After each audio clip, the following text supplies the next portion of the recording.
Sangha with great virtues, out of compassion, for the sake of this assembly and all living beings, please turn the wonderful Dharma wheel to teach us how to leave suffering, attain bliss and birth and death, and quickly realize non-birth. Cung thính đại đức tận tình, vì thứ pháp phối cấp nhất tiếp chúng sanh. Thịnh chuyên diệu pháp luân giao đạo ngã môn, như há liêu sanh thoát tư đi khổ đạc là tốt chứng vô sanh. Homage to the Blessed, Noble, and Perfectly Enlightened One. Sangha with great virtues, out of compassion, for the sake of this assembly and all living beings, please turn the wonderful Dharma wheel to teach us how to leave suffering, attain bliss and birth and death, and quickly realize non-birth. Cung thính đại đức tận tình, vì thứ pháp phối cấp nhất tiếp chúng sanh. Thịnh chuyên diệu pháp luân giao đạo ngã môn, như há liêu sanh thoát tư đi khổ đạc là tốt chứng vô sanh. Homage to the Blessed, Noble, and Perfectly Enlightened One. Nam mô Saranto Suchedo Ye Alahadi Samyao Samputos Ye.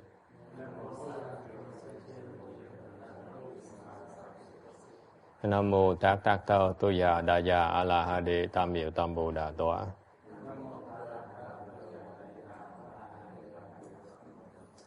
The unsurpassed, profound, subtle, and wonderful Dharma in 100,000 million aeons is difficult to encounter. Now that I've come to receive and maintain it within my sight and hearing, I vow to fathom the thus come one's true and actual meaning. Wu shang sheng sheng wei miao fa bai jie wan jie nan zao yu. 我今见闻得受持，愿解如来真实义。O Buddhas and Bodhisattvas, Venerable Sixth Patriarch, Venerable Shenhua, Shami, all good no advisors of me, Tofo, 诸佛菩萨，六祖师父上人，沙弥为善知识，弥陀佛。Chư Phật Bồ Tát, kính thưa lục tổ, hòa thượng Điền Hóa, thầy quý vị thiện tri thức A Di Đà Phật. All right.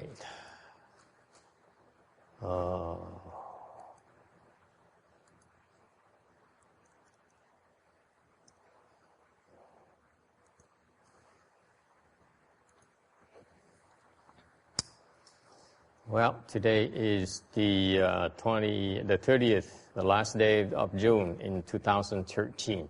We're gathered in Rosemead, California to continue investigating the Vajra Sutra. You should be on slide 576. Ultimately, there is no self. Subhuti, Sutra text. Subhuti, if there had been a Dharma Anuttara Samyak Sambodhi, which the Tathagata attained, then Burning Lamp Buddha would have not given me the prediction. You will in the future attain Buddhahood and be named Shakyamuni Buddha. Since there actually was no Dharma Anuttara Samyak Sambodhi attained, burning lamp, Buddha gave me the prediction saying these words: you will in the future attain a Buddhahood and be named Shakyamuni Buddha. Sư Bồ Tát,若有法如来的阿耨多罗三藐三菩提者，燃灯佛则不与我受记，与如来世当得作佛，号释迦牟尼佛，以时无有法得阿耨多罗三藐三菩提。是故燃灯佛与我受记，若是言如于来世当得作佛，号释迦牟尼。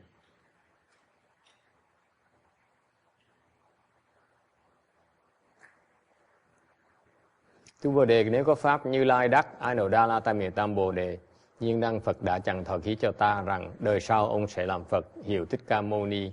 Vì thật không có pháp đắc A Nồ Đa La Tam Miệt Tam Bồ Đề, nên nhiên đăng Phật thọ ký cho ta rằng đời sau ông sẽ làm Phật, hiệu Thích Ca Mâu Ni. Okay, we're on slide 579.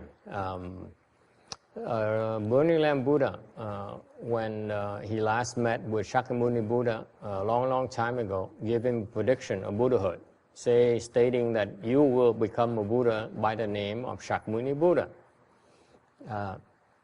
Ngài Thích Ca Mâu Ni lúc mà tu Bồ Tát đạo để gặp được ngài Nhiên Đăng Phật, thì Đức Phật Nhiên Đăng mới thọ ký cho Bồ Tát Thích Ca, nói rằng trong tương lai ông sẽ thành Phật, thành tên gọi là Thích Ca Mâu Ni. Okay.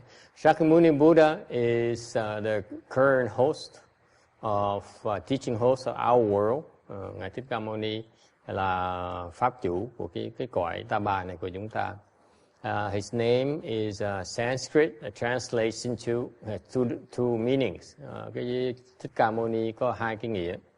One is capable humaneness, nẫn rẫn. Thứ nhất là năng nhân.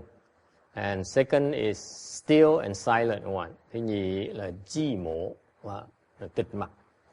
Okay? So the first meaning, capable humaneness, cái ý nghĩa năng nhân, it refers to the concept of the concept of being able to accord with conditions.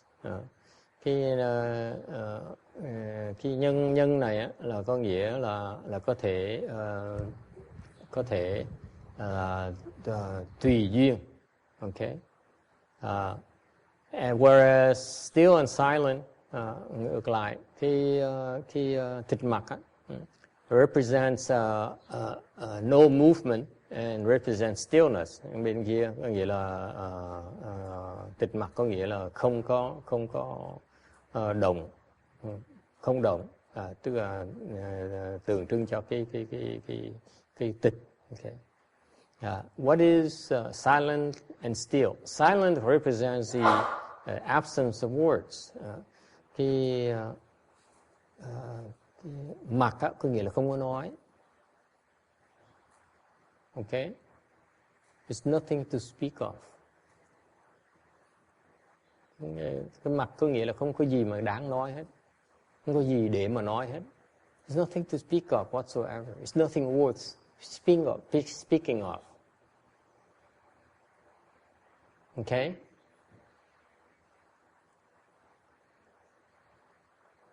Any problems with that? Does anyone want to have any problems with that? There's nothing worth speaking about. It's nothing to speak about. Không có gì mà nói, không có gì mà đáng nói hết. That is a state of wisdom.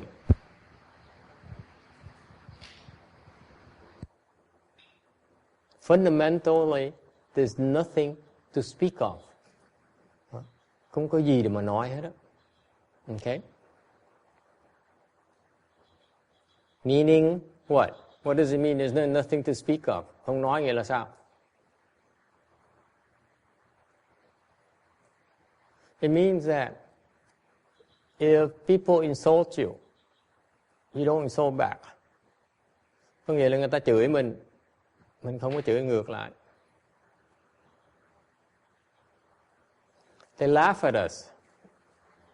We don't do anything. Người ta cười mình không làm gì hết. Okay? Does it make sense? That's nothing to speak of. They praise you. You don't say thank you. Người ta khen thưởng mình không cảm ơn nữa. Because we're arrogant like hell. Not because we're arrogant, but because we're not affected by the praise. Người ta khen mình cũng không cảm ơn. Tại sao không? Không có gì mà đáng cảm ơn hết.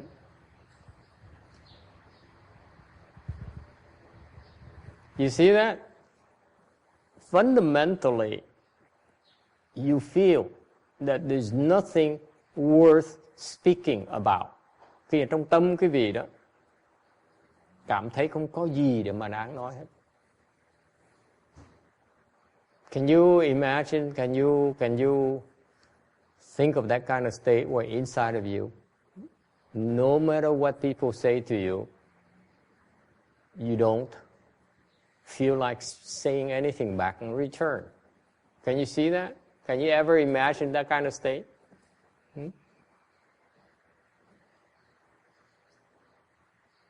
Yes? You're still alive, and yet you're not a wood and stone, and yet no matter what people say or do to you, you don't react to it.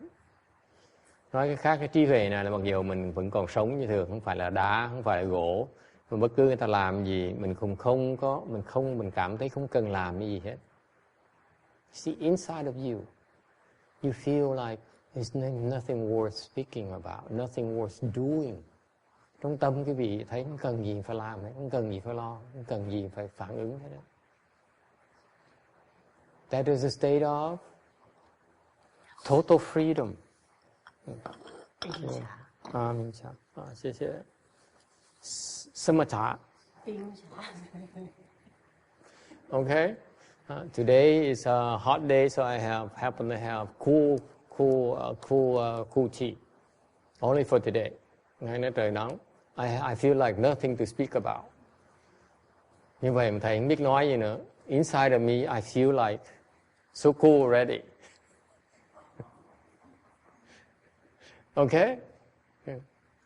But, can you see that? This is a state of freedom.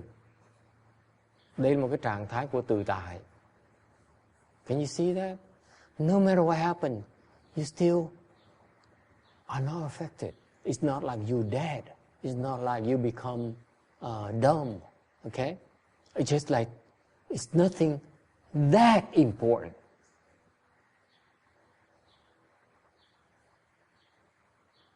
Why do you look at me like that?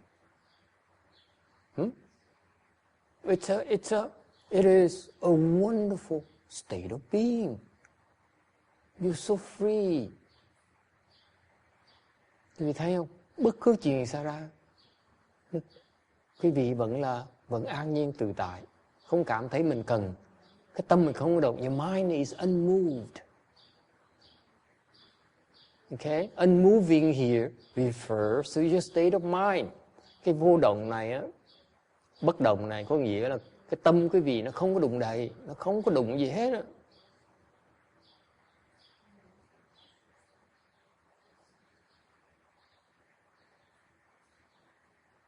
Okay? Is it possible? Quý vị có thể tưởng tượng được như vậy được không? How is it possible? Sao có thể có được? Think about it. Try to give me some answers while I enjoy my cold tea.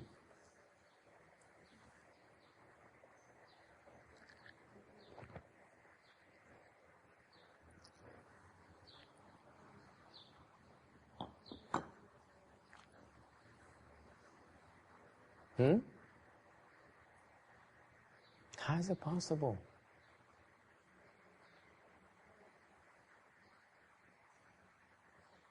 How is it possible that if people praise you, you're not affected? People scold you, mean to you, you're not affected. Is it possible? Huh? How is it possible? Làm sao có thể có được? I'm not asking a rhetorical question. I'm asking you whether you can, why do you self-conceive yourself in that, being able to do that? Quý vị có thể mường tượng được mình có tới cảnh giới được không? How is it?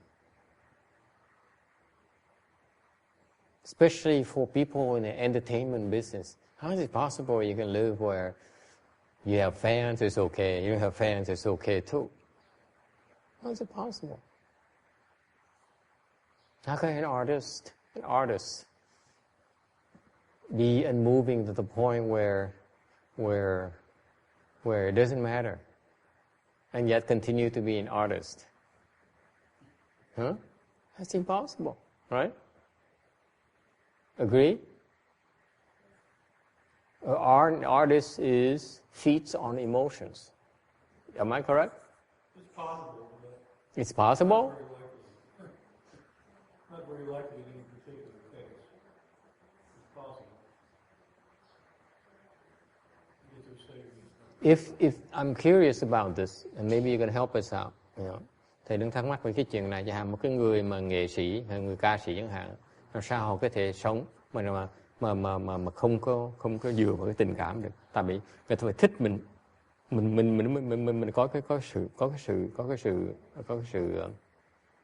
có cái cảm ứng, có cái sự inspiration. What's inspiration in Vietnamese? What happened to my Vietnamese translator? She no longer comes here. That's what my problem is. Okay, có cái sự hứng thú. Okay, because to me it seems to me for artists to thrive, they need to have some kind of emotions that feeds them, right? Either suffering or adoration, or both. Tex is thinking about it. That's not good. Okay, never mind. If you have to think about it, then you don't know what I'm talking about. Okay, so let's skip it until we find a better qualified singer. No, really think about it. Think about it. Especially, I'm told that women run on emotions. Am I correct? Khi mình nghĩ lại cho qua những người phụ nữ đó, cái tình cảm nó nặng với họ. Okay? Yes? And the guys don't know it, but women, they all know it, right? They all know what I'm talking about. Women, it's emotions. Okay? Yeah, a lot of emotions. If he likes me, then my life is good. But he doesn't like me, woof. That's when you show your afflictions. Okay? Here's the thing. This is why very few women are enlightened for that reason. Very few women are enlightened in our world. Very few. I've seen more men who are enlightened than women who are enlightened. Yeah. This is why, for example, a lot of nuns I've noticed, even they cultivate very seriously, but they are not enlightened. And they still are very emotional. Bây giờ thầy mới nói là mấy người phụ nữ đó nó nặng cái tình cảm, tại nó khó mà giác ngộ, rất khó giác ngộ. If you run on emotion, then your mind is constantly moving. That's my point. Okay. Nếu quý vị mà cứ để tình cảm nó di động mình là khó mà giác ngộ vậy sao? Unmoving state of mind meaning that your emotions are in check. Okay? It takes work? A lot of work? That's impossible. What are you talking about?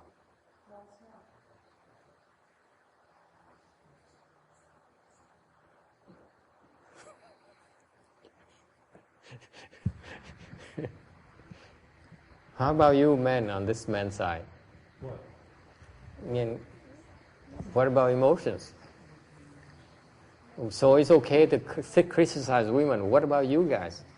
What about your emotions? What's your point? What's my point? My point is, are you affected by emotions or not? Of course. See, we just included. Women are so affected by emotions. They thrive on emotions. Yeah, but women do too, but it's different. We thrive on fewer emotions, don't we? Women is emotions everywhere. Ooh, I like, I don't like, I like, I don't like, I like. Men, we're very much narrower. Am I correct? Yeah. We're trying to do a comparison here. For your sake. Vì thầy đang so sánh cho quý vị thấy sự khác biệt giữa cái tình cảm người đàn ông, phụ nữ với đàn ông. Phụ nữ là quay phía nào cũng toàn là tình cảm ấy. Okay, and I know I get into big trouble. It's only because I have a lot of Asian women here today, and so the Westerners women are very few, so they're keeping their emotions in check. But I'm trying to point out this is something a very sensitive subject. That's when you speak to Western women, you have to be careful, my children. I mean, my future monks here. Okay, be careful. I take a lot of liberties to get a lot of Asian women. When a Western women, too many of them, that's when you learn to step back. Okay? Because let's face it. What simply amazes me is that how emotional women get. A lot more so than men. Right? I don't know why. It is something about women, especially Korean women, they're so emotional.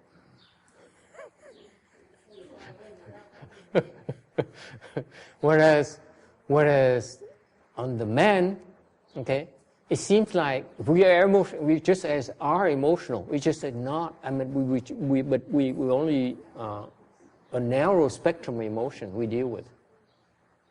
Am I correct or not? Yeah. We're just as intense. We're just as strong. We can be a bitch out. I mean, we can be nasty ourselves. Okay, but it's a much narrow range. Am I correct or not?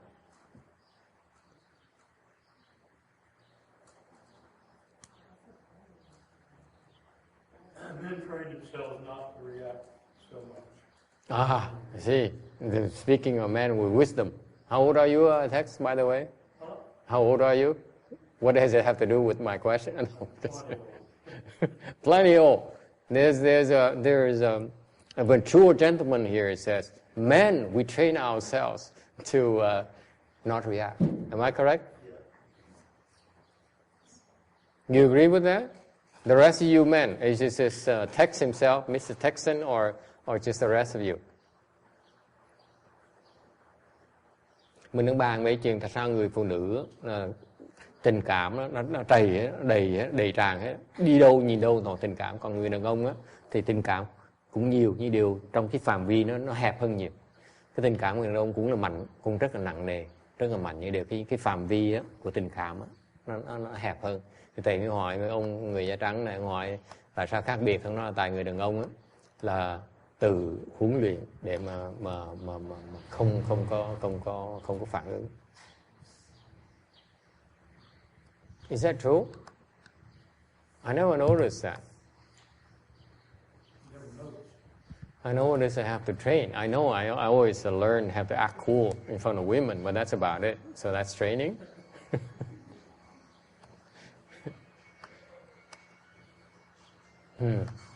Okay, so anyway, let's stop it at that because I see that a lot of men are chicken. They don't want to touch this. So we move on. Okay, so here's the point. Okay, the nature of the people who are wise are the ones who are unmoving. That's my point. Thầy nói nhắc lại, cái bản tính của cái trí huệ là không có động.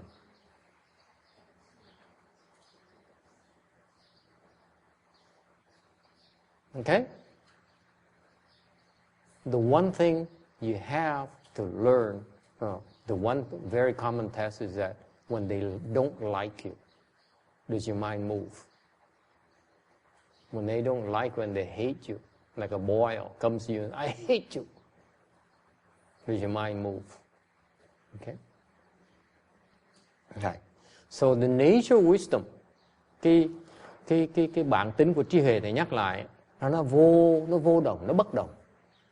Meaning that it's no big deal. Với cái khác, là không có gì quan trọng đến độ như vậy.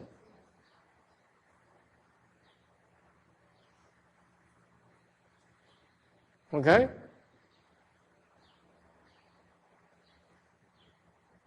And then capable humanist, that's one part of the Shakyamuni Buddha. Cái tên của Ngài Thích Ca Mâu Ni có nghĩa đầu tiên là bất động, cái tâm không động. Okay, again, humanist, still and silent. That's one meaning of Shakyamuni Buddha's name.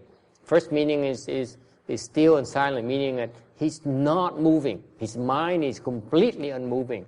Thì nghĩa thứ nhất nhắc lại là cái tâm Ngài Thích Ca Mâu Ni là bất động. And yet he's very humane. He's capable humaneness, nhưng đều có thể có nhân, có ái. What does it mean? Humaneness. Humaneness is movement. Cái nhân á, là cái động. What does it mean? That it means that he's able to effectively act given the circumstances. Năng nhân có nghĩa là có biết nên làm cái gì. In response. You see, unmoving is not responding. Nghĩa là sao? Nghĩa là bất động á, có nghĩa là cái tâm mình không có động. Okay? And yet, he's able to know what to do. Okay? Bất động, dầu tâm bất động, nhưng đều vẫn biết cái cách cư xử, biết cách phản ứng nên phản ứng ra sao. You see? That's the beauty of wisdom. Cái đây là cái trạng thái trí huệ rất là cao. Meaning that, let me explain it to you. Okay? And this is the concept of Buddhism, very important concept in Mahayana only, cái này trong cái quan niệm về Phật giáo Đại thừa. Okay? Is that you accord with conditions and yet you move, not moving, you are unmoving. Nói là cái vị đó là tùy duyên, điều bất biến, mà bất biến là tùy duyên. So you accord with conditions, okay, but you are unmoving. Okay? And you are unmoving and yet you accord with condition. You hear this a lot in Mahayana. Bên cái Đại thừa quý vị nghe cái này nhiều lắm. Nó nghĩa là sao? What does it mean? What does it mean? Nghĩa là sao? What does it mean? Accord with conditions and yet you're unmoving. You're unmoving and yet you accord with conditions. What does it mean?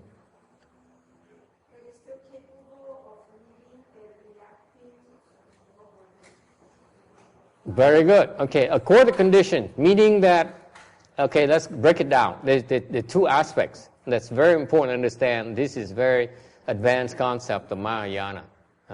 Cái này là những cái quan điểm về Đại thừa rất quan trọng. Okay. Okay. Thứ nhất là tùy duyên bất biến. Okay. First of all, accord with condition, meaning what? Meaning that you act appropriately. Okay? You act appropriately. For example, you're very tired after a heavy lunch and no break, and you sit there, listen to master lecture, you don't yawn. That's acting appropriately. Okay? Okay, you know exactly what to do. It's mean accord with conditions. Okay? Mình tùy duyên, có nghĩa là mình có thể có cái hành động mà nó đúng với cái hoàn cảnh. Okay? Meaning that that is the best possible course of action at that very moment only. Tùy duyên có nghĩa là sao? At one moment you might be smiling, under the same exact circumstances you might be crying. That's according with conditions. Chẳng hạn như tùy duyên có nghĩa là dưới một cái thời gian nào đó, trong thời gian nào đó quý vị cái phản ứng quý vị là khóc, cùng một cái hoàn cảnh như vậy. Một thời gian khác quý vị phản ứng quý vị cũng như là cười. Okay? There's no fixed, nothing fixed. It's mean according condition. Tùy duyên là sao? Mình không có kẹt cho nào. You're not stuck in any mode. You're not stuck on having to be kind. You're not stuck on being mean. Okay? Nghĩa là sao? Quý vị hoàn toàn lưu chuyển, không có kẹt chỗ nào hết đó. Mình không kẹt, mình phải cứng, mình không kẹt, mình phải mềm. You're not stuck on having to be kind. You have to be gentle, and you're not stuck on being brutal. Okay? It doesn't matter. There's no discrimination. Không có sự phân biệt. Okay? That's what it means. Accord with condition. Đó là tùy duyên, có nghĩa là vậy nữa. Okay? Your mind is not stuck on anything. Cái tâm quý vị nó không bị kẹt chỗ nào hết đó.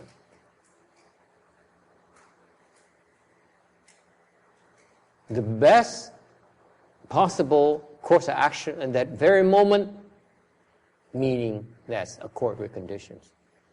Cái phản ứng mà có lý nhất ngay lúc đó thôi đó, gọi là tùy duyên. Is that clear? There's no formula here. Không có một cái kẹt chỗ nào hết, không có một cái khuôn nào hết đó. Tùy cái hoàn cảnh thôi. Sometimes you're square, sometimes you're devious. Nhiều khi cái vị rất là mộc mạc, nhiều khi cái vị rất là dảo trá, gian trá. Okay? Can you see that? That a wise person can sometimes be very dull, and sometimes he can be very evil. Is it possible? That's according with conditions. Why is that? Tại sao phải cần? Why is it necessary? Tại sao phải cần làm như vậy?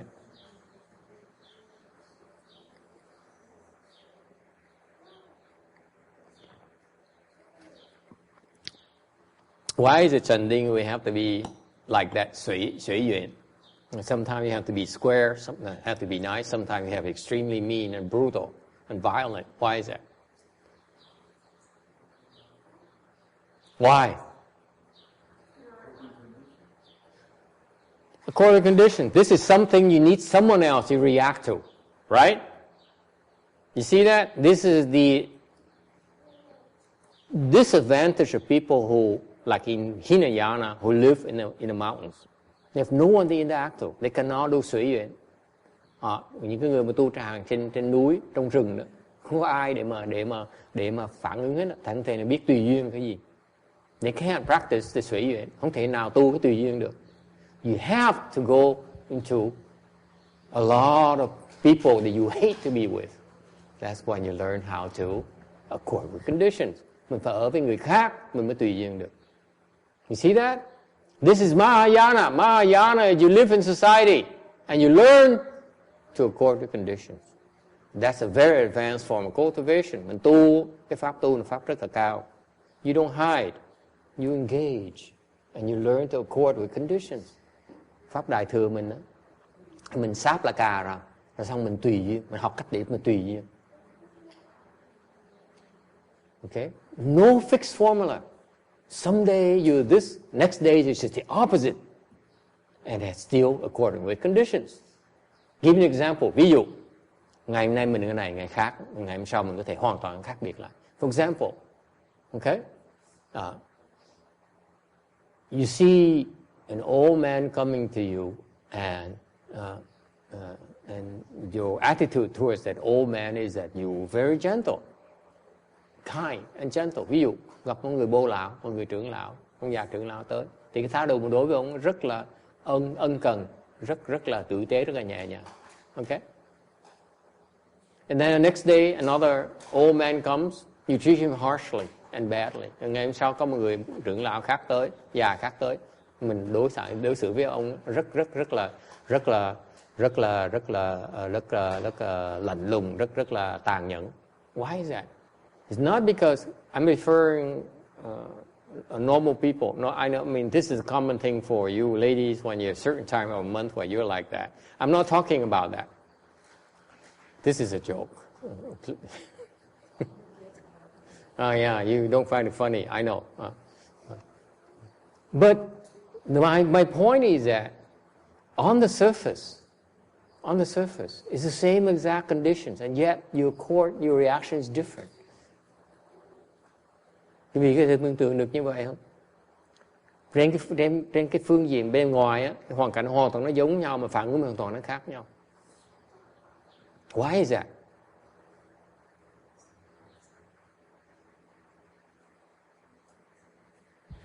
I don't know. I haven't figured it out yet. So that's what it means by 随缘. I mean according condition. Tùy duyên có nghĩa như vậy đó. There's no formula. Không có cái gì nó theo cái khuôn khổ nào hết. Và nó cực kỳ quan trọng. Your mind is not stuck in any mode. Cái tâm quý vị nó không có bị kẹt vào cái thế nào hết. Can you see that? This is a reminder for me. Bởi thầy tu này, thầy tu cũng hơi khó.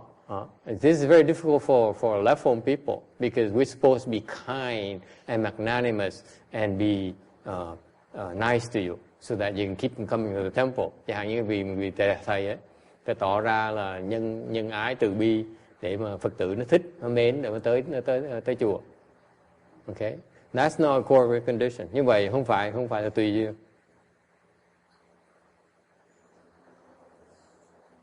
Okay. Sometimes my Master Shen Hoa would show his meanness. He'd yell at people and stuff like. Như thầy để quan sát thấy ngài Tiên Hóa, thì nghe họ kể lại là ngài Tiên Hóa như khi bắn nhiếc, trợn trùng, trợn mặt in public, ngay đại chúng, ngài tới bơ. Right? Phải. Ủa, không có ai. Anyone who followed Master Shen Hoa when he was alive? No one here. Well, anyway. Okay, so that's according to condition. Có nghĩa là mình không có khuôn khổ nào. There's no formula, no fixed formula. Không có gì mà nhất thiết hết. Không có gì phải khuôn khổ nào. And yet you're unmoving, meaning that even when you mean, your mind is unmoving. Even when you are kind and gentle, your mind is still unmoving.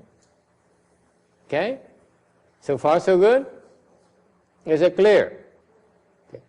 On the appearance, outwardly, you may appear you're having a temper. Hàng bên ngoài thấy nhăn mặt cau có, but inside, your mind is not angry at all. Bên ngoài thì cau có, giận dữ, thì bên trong không có giận. You see the difference? Manifestation wise, it's angry, it's anger, but inside there's no anger. That's what it's meant by unmoving.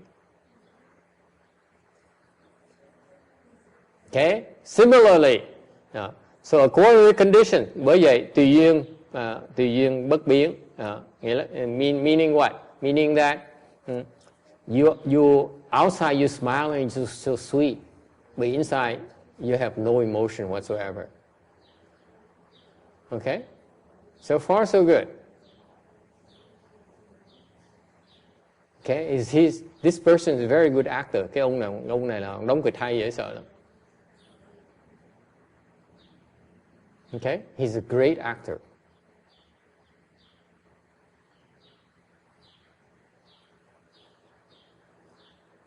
Okay, so far so good. You cannot take this man at face value. Okay.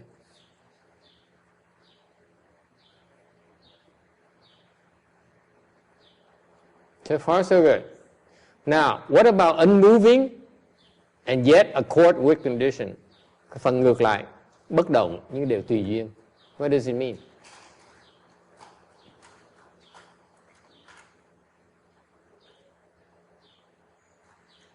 You see, the first part, it says here, cái phần đầu tùy duyên bất biến, nghĩa là sao?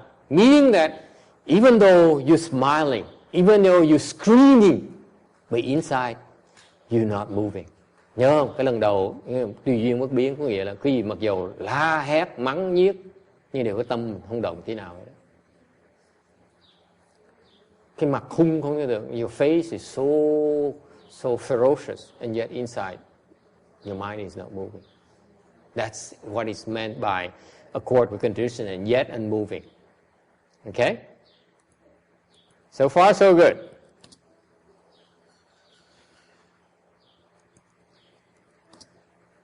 Okay, that's the first meaning. Right? Now, the second meaning, you are unmoving yet according to condition. What does it mean? It's not the same.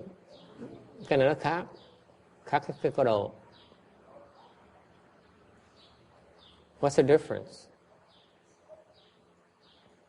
Okay, you're not going to talk to me. I'm going to have some tea.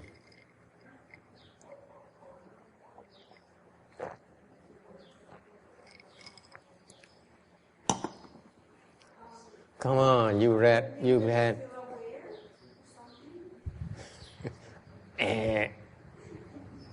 Yeah.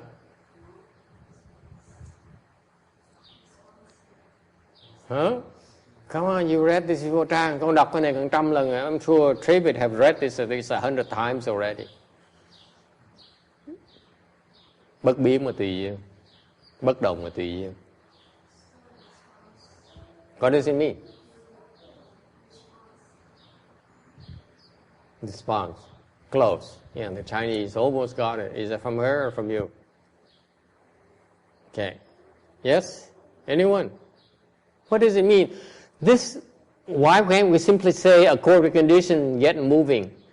Once is enough. Why we have to switch order around? Tại sao đổi cái vị trí? That's the meaning of it. Unmoving means you're not moving at all. Có nghĩa là quý vị không có động. What does it mean?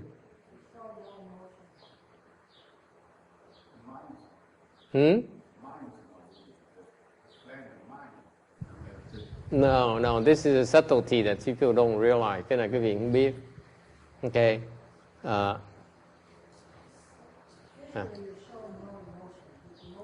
No, not quite. Okay, let me explain to you. Yes? Any brilliant ideas from my young Caucasian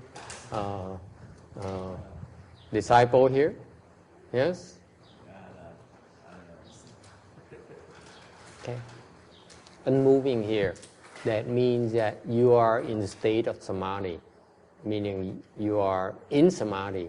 Bất biến có nghĩa là quý vị đang nhập định.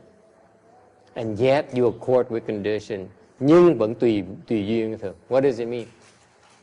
Quý vị đang nhập định. This refers to the state of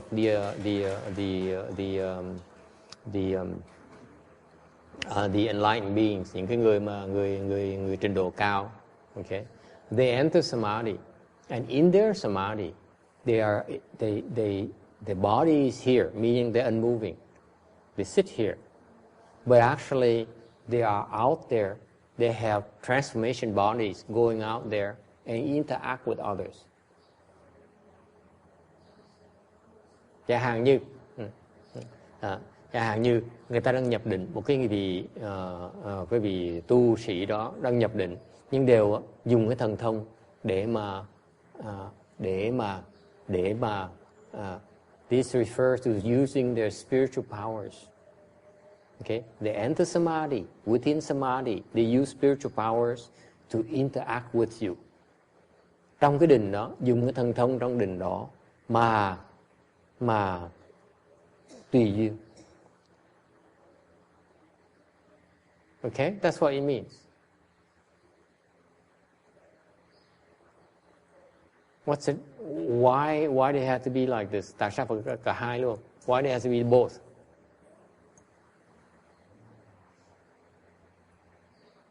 Refers to your level of practice. Cái này nó rất tế nhị. Quý vị hiểu ý nghĩa là sao cần hai câu đâu. The reason you need two is that first, this is the first level, and the second one is the second level. Cái câu đầu tiên á, tùy duyên bất biến là trình độ đầu tiên, bất biến tùy duyên á, là trình độ thứ nhì, trình độ cao hơn. The second sentence is a high level, a high state of being. Cái pháp nó cao minh hơn. This is cái pháp thứ nhì á, là bất biến và tùy duyên á, nó cao hơn. What does it mean? Okay, here the first state, accord or condition yet unmoving, tùy duyên mà bất biến, có nghĩa là you have wisdom. Meaning this means you have real wisdom now. You are not stuck on anything. Tùy duyên bất biến có nghĩa quý vị có cái trí huệ chân thật. That's what it only means. You can accord with anything. You are not stuck on anything. Cái trí huệ chân thật á, quý vị không bị kẹt chỗ nào hết á. You're not stuck on anything, anywhere, anytime, by anyone, any place. Okay? Cái trí huệ nó chân chính, mình không bị kẹt bất cứ chỗ nào, bất cứ lúc nào, bất cứ ai. So far so good. That's wisdom. Second one, unmoving yet according to the condition. Cái thứ nhì là bất biến mà tùy duyên. Meaning you use the spiritual power, develop spiritual powers in order to accord with conditions. Quý vị nhập định, xong quý vị phát triển những cái thần thông để mà tùy duyên. You develop more and more spiritual penetrations in order to accord with more and more conditions. Got it? That's two different states, different levels. Does it make sense to you? What happens when you're in samadhi? Eventually you develop spiritual penetrations, enables you to do more and more and more and more. To engage more. That's all it means. You understand that, Sanding? The spiritual penetration is only useful after you have wisdom, not before. Is that clear? So the externalists process say, I teach you some mantras to develop some spiritual penetration. It's wrong. Don't go for it. Go for wisdom first, then develop the skills later. That's Mahayana approach. Thì vị nghe rõ không?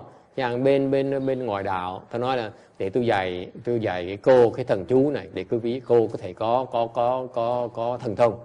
Okay? Mở mắt thấy mình, you open your eye, you see more. I see this guy already. You know, a externalist, a Tao is coming to me and said, "Wow, Master, you are something else." I said, Thì nó tới, nó mở mắt, nó thấy đó, nó hay quá. Thì nó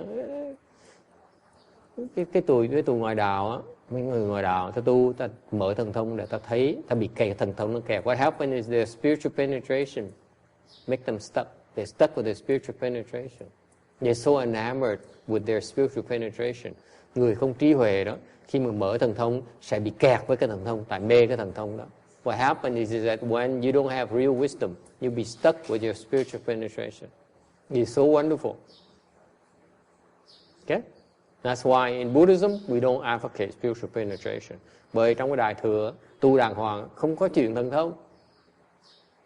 We don't ever emphasize it. We always emphasize wisdom. Khi nào đến Đại Thừa mình cũng nhấn mạnh là mở cái trí huệ cái đã. Okay? Is that clear? And then after you have true wisdom, then you can be unmoving. Sau khi quý vị có trí huệ rồi, quý vị sẽ có thể bất động, bất biến. Then it's natural for you to develop spiritual penetrations. You will develop spiritual penetrations naturally. Tự động quý vị sẽ phát triển thần thông. And then with those things, you are able to better accord with condition. Với cái thần thông đó, quý vị càng có thể tùy duyên hay hơn nữa. Is it clear? You understand that? That is the Mahayana approach we're taking. Cái đường mình tu đường đó. So that's why when people come, externalists come to me and say, wow, I can see this, I can see that. I say, oh yeah, okay, good for you. Thành ra cái người mà ngoại đạo tôi nói với thầy, nói thầy biết tôi thấy được cái này, tôi thấy được cái nọ, họ rất hãnh diện. Thầy nói tốt lắm, cố gắng tu thêm. Okay. They don't realize they're stuck with those things. Họ đang kẹt ở đó. Because if you develop this spiritual penetration before you have real wisdom, it's very difficult to unstuck yourself. Mở thần thông trước khi mình có trí huệ đó rất dễ bị kẹt, nó quá dễ bị kẹt. It's too easy to get stuck. Okay? Any questions?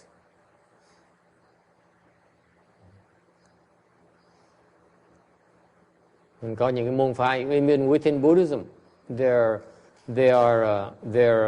are practices that are very appealing to people because they feel they have some special skills. And có những đến Phật giáo mà có những cái môn phái mà nó rất hiện bây giờ rất là thịnh hành, tại vì nó giúp khi vị phát triển những cái thần thông, những cái gì đó mà quý vị sẽ làm được.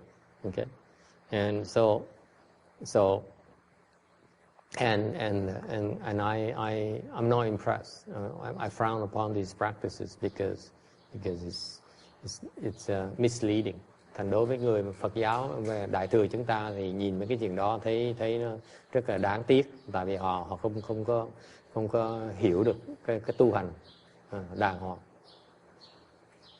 Any questions? Yes.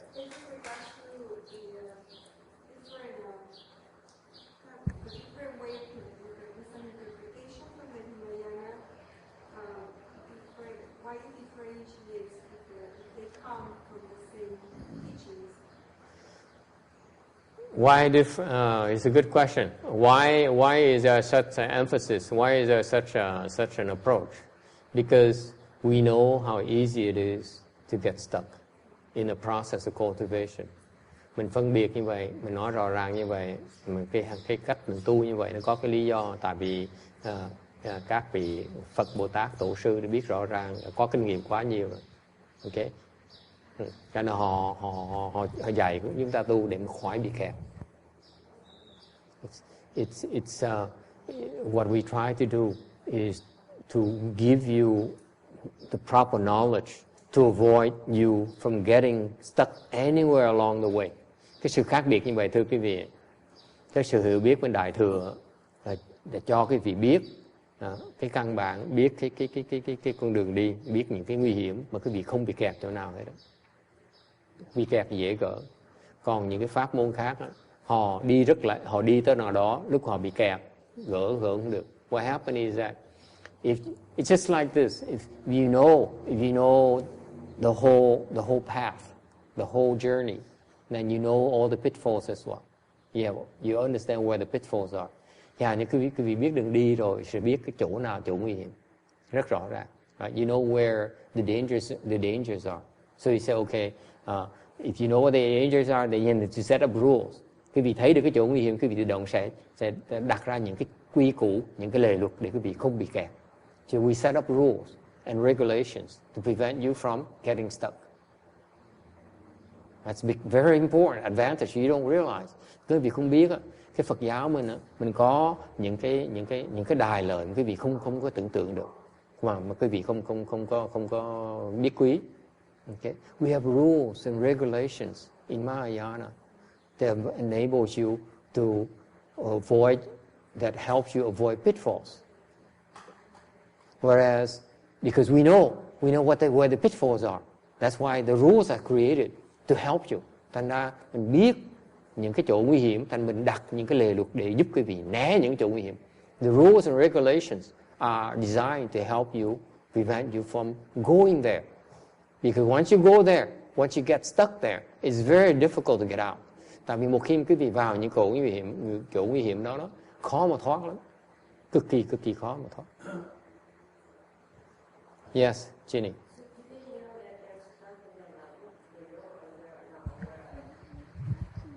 I'm sorry?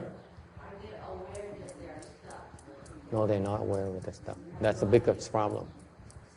They're not aware. The biggest problem is that the biggest problem you have is you're not aware of your own problems. You don't see your own problems. Cái vấn đề câu hỏi là họ có biết họ bị kẹt không? Thầy nói họ không biết họ bị kẹt này. Cái vấn đề khó nhất của cái cuộc đời mình là mình không biết mình đang có một vấn đề. If you're not aware you have a problem, then you don't do anything about it. Okay? Yes. Yes. The teacher has to recognize you have a problem. Người thầy phải nhận ra người học trò nó có kẹt. Yes. Text. Could you be more specific and give us a specific example what you're talking about? The examples are all along. There's so many rules and regulations. There's so many cases, and that's why the part of Mahayana practice is that you have to observe rules and regulations. Okay, wherever you go, you learn the rules and regulations first. And that câu hỏi, xin lỗi, câu hỏi là thầy cho ví dụ được, thầy nói ví dụ quá nhiều đi, thầy nói đại khái trong cái đại thừa quý vị tu đó là quý vị phải học những cái lề luật hoặc những cái quy củ. Okay? That's what you learn. You have to learn rules and regulations. And that's what is not happening in Mahayana anymore. Là bây giờ những người tu đó, người ta không học nữa, không có thời giờ học nữa. Nó không quan trọng cái chuyện nữa.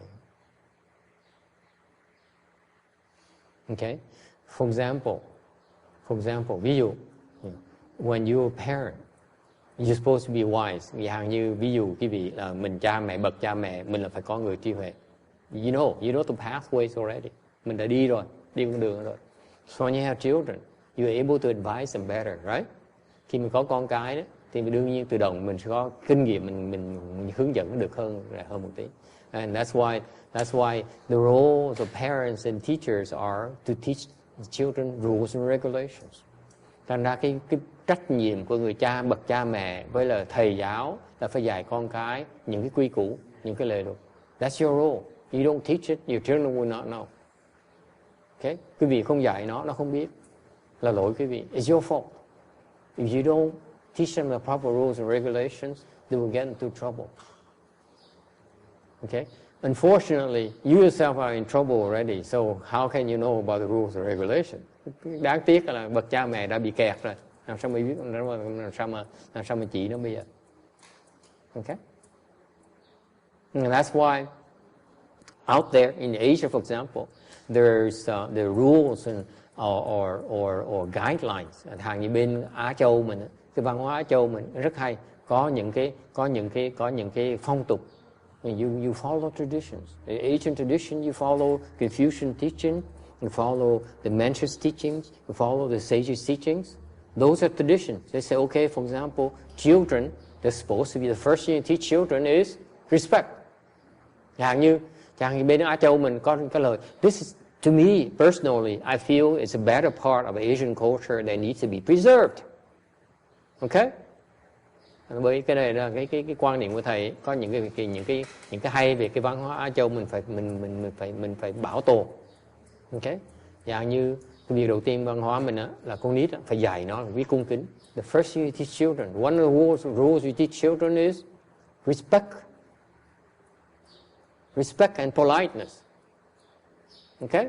That's what you teach them. When you see older people, you see others, you have to be respectful, you have to be polite. There's no two ways about it. There's no reason to be rude. There's no reason. Give you an example, ví dụ. Give you an example.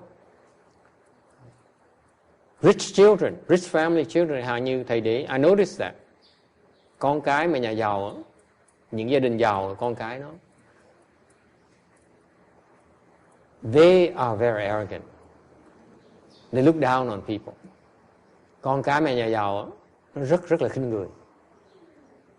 Is that true your experience? I noticed that. Yeah, it's true. When the families, the rich families, noble families, let's say you go European noble families, you go to, chẳng quý vị vào Âu Châu, mà những gia đình mà giàu hoàng tộc đó, they're descendants from royal families. You can tell these people they look down upon you right away. Khi vì tới những cái vòng Âu Châu, những cái gia đình mà họ từ hoàng tộc đó, họ khinh người. They look down on you right away. The children even look down on you. Ngay con cái nó cũng khinh thường mình nữa. Right? You realize that? These are children, yet they look down on you. It's very class-minded. Họ ngay đứa con nít nó nhìn mình mới có mắt khinh thường nữa. You notice that? Or is it just me? I'm very bitter about this. I'm very upset about this. Đúng không? Right? And not only to Europe, I see so many rich families here.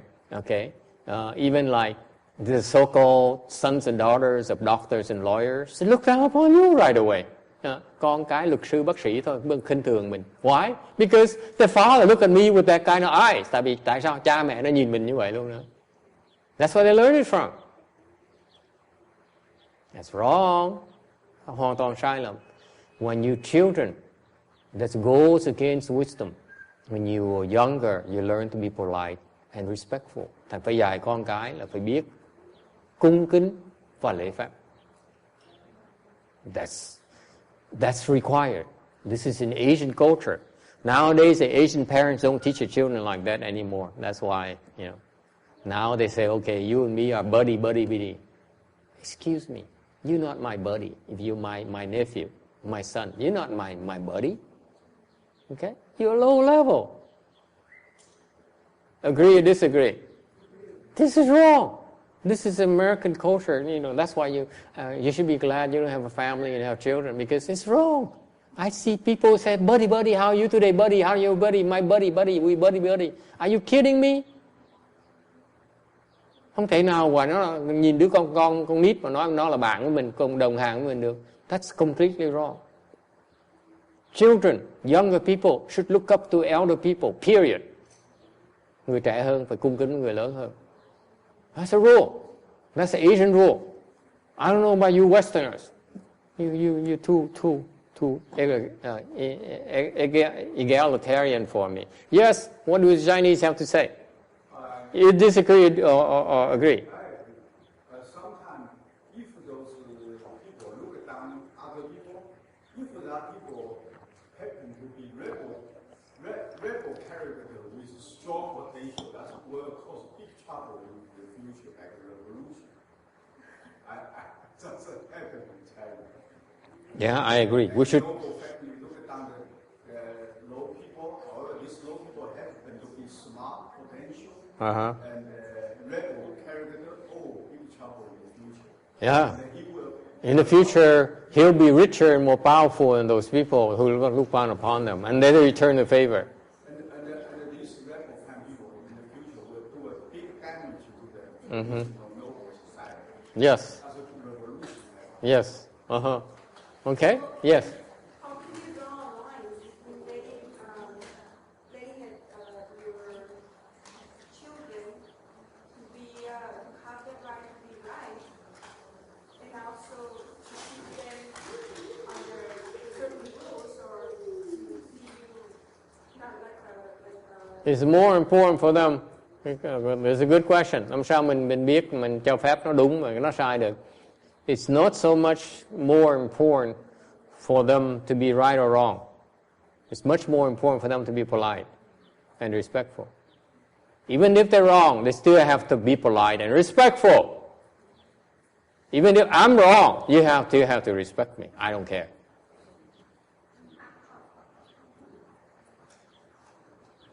I hope. Okay? You understand that? You have their rules and regulations. Even though people are wrong, you still are respectful and polite. There's no reason. Okay? There's no reason when you're younger when you to misbehave. There's no reason. No good reason for it. Even though people are so mean, so wrong, you still are polite and respectful. That's a proper the proper behavior. Especially when they're wrong. That's when you're still polite and respectful. Người mà trẻ tuổi hơn, mặc dù người lớn tuổi hơn sai, mình cũng phải biết cung kính và lịch sự như thế, lễ phép như thế. That's the Asian culture. Am I correct? Or is this my imagination? The Chinese people, huh? Is that right? I'm telling you that because when I was younger, I embraced the European culture right away. I embraced French culture right away. Thầy nói cái này tại vì lúc mà thầy còn trẻ đó, thầy mê theo cái Tây phương, văn hóa Tây phương. I look at the Asian culture as backwards. Lúc đó thầy, I admit. See hello? No hello? So hard. You work so hard, there's no results, no progress whatsoever. When I was younger, lúc mà thầy còn trẻ, thầy mê theo Tây phương. This is the culture, this is the trend for the Asians nowadays, the non-Caucasian people.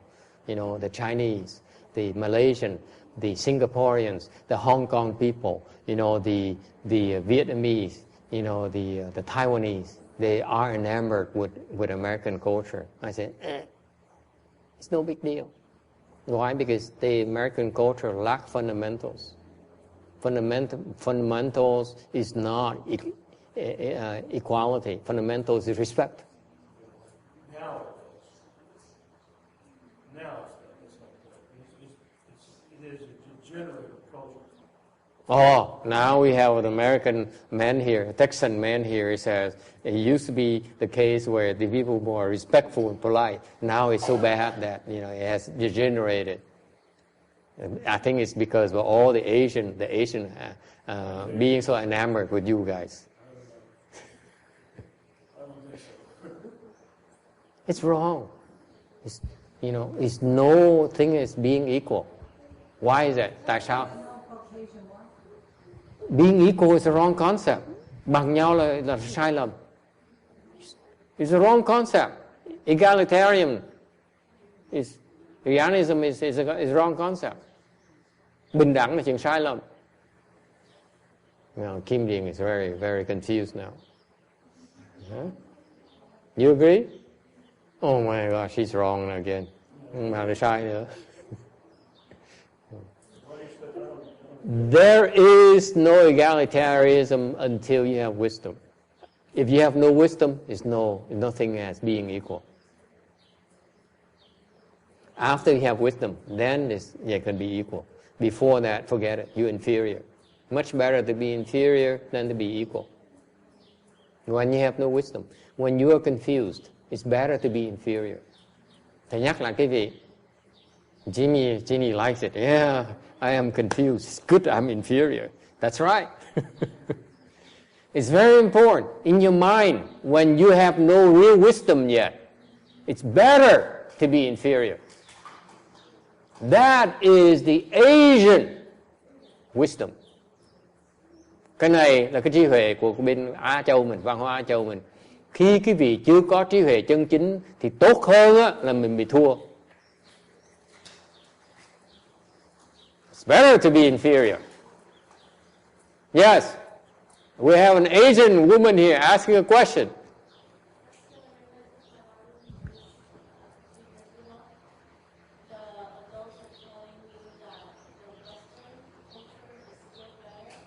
I don't get it. Repeat it louder.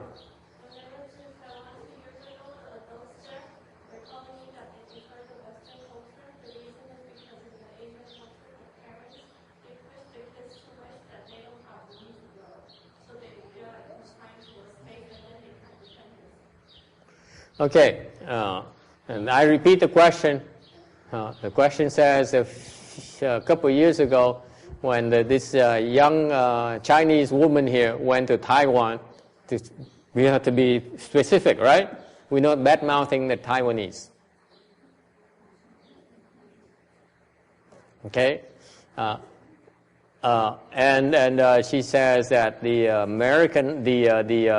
Taiwanese parents over there told her that they prefer the American culture where they give the kids more freedom, more room to grow.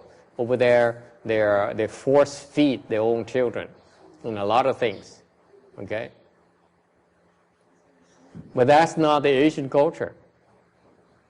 That's an Asian culture, to force feed children. It's not.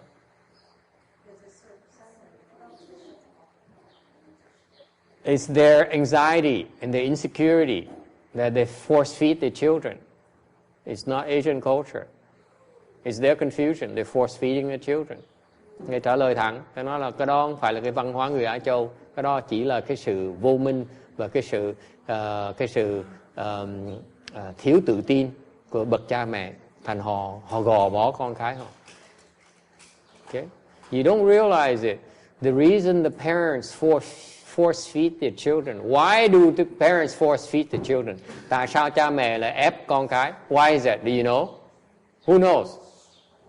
I have a dentist, supposedly a dentist from Hong Kong, who used to tell me, he has grown-up children. He says, "Oh, these children, you let them loose. It's not a good thing to let children loose." And we're talking about, a American educated Chinese, okay, who look at his children and says, maybe you're 20, 30, and you may be college educated, maybe you have a job and everything, but we still need to force feed you. Okay? That's American culture, right? Yeah, right. Chinese culture, not even that. Yes? I'm confused, yes. Yes? Isn't sometimes the parents have a sense of failure about their own lives, and then they want their kids to fill their shoes and do? That's right. One of the reasons is that they desperately want the children to avoid their own failures. Lý do mà ép con cái tại bậc cha mẹ là thấy cái sự sai lầm của mình, thành muốn con cái mình bị khổ như vậy. They don't want the children to go through the same suffering. Okay? That's one reason. A more bigger reason is what? Chuyện thứ nhì quan trọng hơn là gì? They're afraid. They cannot handle their children's failure. I tell you that's the main reason why they force feed their children. Lý do chính mà cha mẹ mà ép con cái, tại vì nó thật thầy, đối với thầy là họ sợ bậc cha mẹ, sợ mình không đủ cái sức để mà đối đầu với sự thất bại của con cái mình. That's a real reason. That's the most important reason you ask me. When the parents, they force feed their children, cha mẹ mà ép con cái, tại vì họ sợ, họ không đủ khả năng nhìn cái sự thất bại con cái mình. They're afraid they cannot handle their children's failure. That's why. Is that right, David? Huh? Huh? Ép nó để cho nó mà thất bại, sao mình chịu nổi? No? You fear the children's failure. You fear you can't handle it. I added you cannot handle phrase. You fear your children will fail. Actually, you're afraid you cannot handle the failure. That's what really the bottom line is. You're afraid of it. Yes. That's how you learn, is by your mistakes. And if you don't let them happen, and you try to interfere with every one of the mistakes, they'll never learn. That's true. But still goes back to your being fearful. You can't handle the failure. You can't handle that they're going to be a drug addict. You cannot handle they're going to fail at their marriages and embarrass you. Yeah. See, my family, we never have divorces. And here you are, getting divorced from your husband. Oh my God! Divorced my entire family tradition. My family name is go to this. Nó chà như nó là cả đời, cả thế hệ của gia đình chúng tôi tới bây giờ chưa bao giờ có chuyện ly dị. Nên bây giờ con cái ly dị. Now the Asian, especially the Asian women, the Asian girls, they want to divorce their husband. How horrifying! Okay? Các gia đình chàng, especially in Asian traditions, they don't get divorced. And now most divorces are initiated from the women. Dreadful! You ask me. Yeah, right? No patience. They're not willing to work with our weaknesses.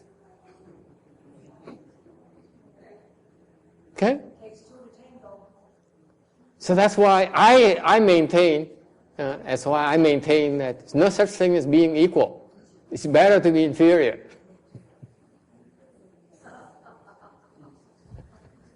And the women don't find it funny. The men are giggling. Yes. No, this is a troublemaker voicing his concern. Yeah. Như thầy nói cái tình trạng mà lady initial cái divorce này thường thường là mấy người phụ nữ châu Á họ bị nghĩa là ép buộc nhiều quá. See, I have a dissenter in the men's side. Okay, next question. We're not going to hear dissent today. You're not equal, remember? But you see the point? The point, let's go back to the main point. Let's not get too lost in the women and men thing. Okay, let's go back to children. It's a little bit safer because no real children around. At least a young one, they don't matter. The first thing you'll teach your children is that you teach them about respect and politeness. Thầy nhắc lại, con cái, you have to watch your opportunities to teach them that. Phải tìm cơ hội mà dạy cho nó. For example, the little thing I noticed that would show you that children don't look at you, are not respectful at all enough. Chẳng một cái thầy ví dụ, đứa con nít mà mình thấy rằng nó thiếu sự cung kính, they interrupt you. I remember when I was younger, when I interrupted my parents, my parent guests, they're not very happy. They said, "Wait, okay, you wait until they finish, or wait until you ask." They frown at you right away. At least in the movies. Okay, this is why I watch Chinese movies. Never mind, we're getting distracted. Or Korean, for that matter. But see the point? My point is that you look for the signs that shows that the children are not respectful, you correct them. Thành đối bậc cha mẹ, thầy nói ví dụ cho quý nghe. Bậc cha mẹ thấy con cái mà nó cái cư xử, cái cư tế của nó mà nó trật, nó thiếu cái sự cung kính, lịch sự, mình phải dạy nó ngay lập tức. You have to catch them. You have to correct them. I don't see Asian people do that anymore. Okay? I don't. I don't blame the Caucasian families because you guys don't understand the superior Asian value systems where the first thing you teach children is respectfulness and politeness. No, you disagree? I agree with that, Mister, but Caucasian that I know, you teach respect. That's the first thing you learn to adults and to others. I don't know the many Caucasian families, so I rest my case. Yeah. Yes? Well, because there has to be some sense of humbleness in the culture. There's a difference. Excuse me. It's the difference. The Asian peoples insist on it. They beat up on you. The proper Asian, not the parents that the Chinese woman talked about, where they force feed you. It's not that. That's improper to me, personally. The proper parenting is that you beat up on your children until they understand the concept of politeness and respectfulness. You beat up on them. You beat up on them. That's wrong. Physically or verbally? Physically or verbally? Just remember, this is my lecture, so. Come on now, don't get out of it. Physically or verbally? You verbally abuse, but not physically. And this is not a debate. Let me remind you. See? See, here's my problem. I'm above her. But clearly she doesn't see me as above her. She wants to debate with me. You see that? That's the first thing you teach them. Okay? Children, you don't argue. You just shut up and take it. And that's patience. That's the beautiful thing about that. Beautiful thing is that you don't have to be right. you still learn to take it. Okay? That's part of the teaching. It's not about being right. It's not about being fair. It's knowing what's a proper behavior. I agree with that. Being fair, being right is overrated, you ask me. This is the wrong thing about Western culture in modern times. You always insist on being right. You always insist on being equal. Baloney. Yeah, you're right. It's totally rubbish. Especially, and I'm going to go on a limb now, and please don't shoot me down. Don't shoot me down, please. Be gentle. Okay? Especially women asking to be equal to men. See? I told you not. I asked you already. Jeez. Please pay attention. That's what's the matter with all. Or men asking to be equal to other men. It's wrong as well. There's no such thing as being equal. That's right. There's No such thing as being equal, let's face it. Okay? I'm shorter than he. I don't care what you say. You can't say I'm the same as you. No, I'm not. I'm half an inch shorter than Xian Jie. He's half an inch or 1 inch. I exaggerate. I'm actually 1 inch shorter than he is, but I only think of it as half an inch. You understand that? It's no such thing. It's no such thing being equal. It's no such thing. It's no equal. It's nonsense. Okay? I only use women to illustrate the point. So for women to say we are equal to men, that's baloney. Your face is very red. That's part of the teaching. You just take it. Just take it. Okay? It's easy for you because you're single. Yes. because you are even worse. You think you're equal already. So it's not even, that's the first requirement, right?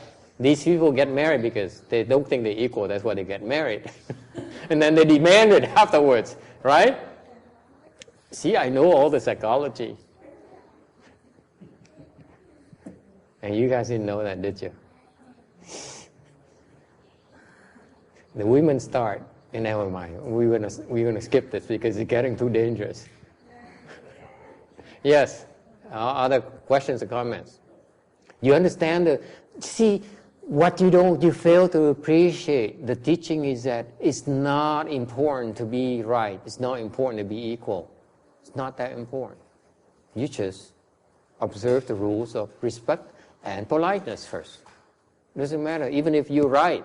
You see, even if you're above, you look at down below, you say, oh boy, they're not respecting me. Guess what? Take it. Don't retaliate. It applies to everyone. You see that? I start by exposing myself, see how many of you would leave. When you understand about respectfulness and politeness, it applies to anyone, to everyone.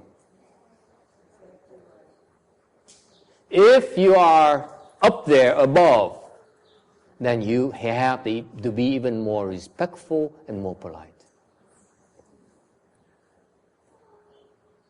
Because you're up there. You cannot ask someone below you to be respectful and polite if you're not. We all get what we deserve. You got it? That's Asian value system. Don't think the Asian is so stupid that they say, oh, let's take advantage of, let's abuse these young people and these lower class people. No. This is, everyone is like that.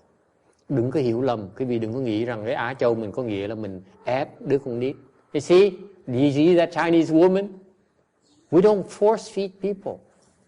What we ask of you, we have perfected it already.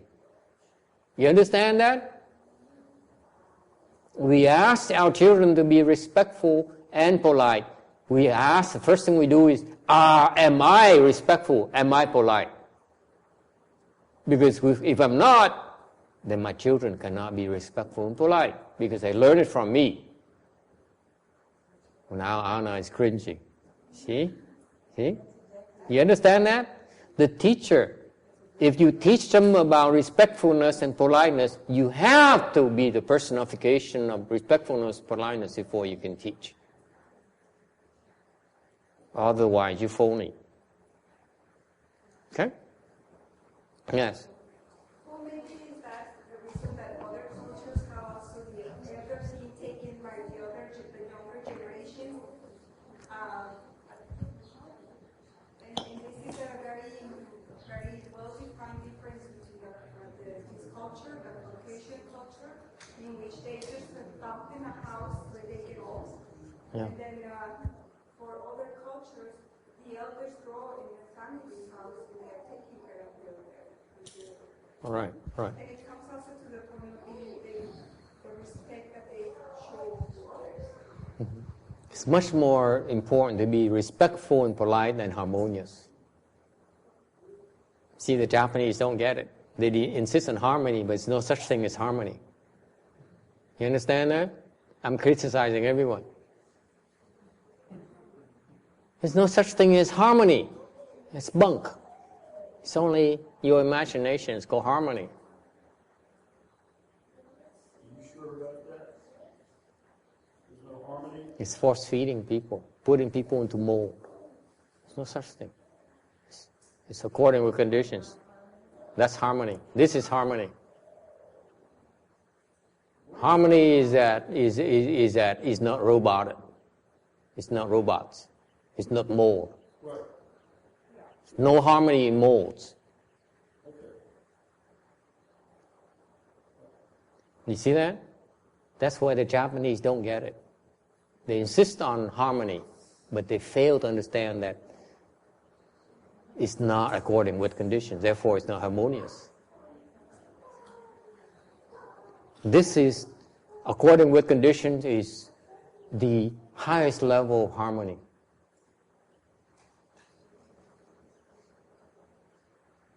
Tùy duyên là mới gọi là hòa hợp. Tùy duyên là cái loại hòa hợp mà cao nhất, trình độ hòa hợp mà cao nhất cũng gọi là tùy duyên. Thành cái văn hóa người Nhật mà nói là đòi cái hòa hợp đó, mọi người phải giống nhau đó, người theo như cái đó không phải là hòa hợp. There is harmony in chaos too. But if you have a stratified culture, social. There's an appearance of harmony in their culture, but it's not harmony. It's only appearance of harmony. That's all they have. They excel at creating an appearance of harmony, but inside there's no harmony. Right. Basically, That's the problem I have. That's repression, really. That's repression. Bên ngoài nó có hòa hợp, đi bên trong nó không có hòa hợp. It's oppression. Bị ép. You are oppressed into an appearance of harmony. Okay? Bị ép và làm phải giống cái khuôn. Yes. Now we have some Japanese enamored person, and Japanese culture enamored person. Yes, sir. I'm just wondering what is the difference between like valuing harmony or just telling people to be polite? Can that also be repression? People they just are forced to act polite, but they have to repress. Okay, that's a good question. I must admit, oh God, I was cringing. I was fearing he's going to force me to criticize the Japanese culture. But the question turns out to be a good question. He's Caucasian, by the way. Okay, so the question, let me repeat. Let me see. What is the difference between forcing people a mold, like a harmony, whatever I pretend to be what I call harmony there, a Japanese harmony, versus forcing them to be polite and respectful? What's the difference? What do I know? What do you think? You women who are so used to being forced. One aspect is the appearance, and the other part is the true respect and Not bad for Westerner. Yes, next. Yes, the other Westerner. Yes. Master, to teach by action, no man teaches you. If your children, you are respectful to others, they learn by what you do and how Okay, good. Next. Anyone? Câu hỏi rất là hay. Hỏi là nếu như thầy chê văn hóa người Nhật á, là ép ta vào cái khuôn của hòa hợp. See, this question is very good, a very dangerous question. That's why I needed more time to think about it. Cái văn hóa người Nhật thầy nói là ta ép vào cái khuôn của hòa hợp, đúng không? Thì cái đó là ép, là không tốt.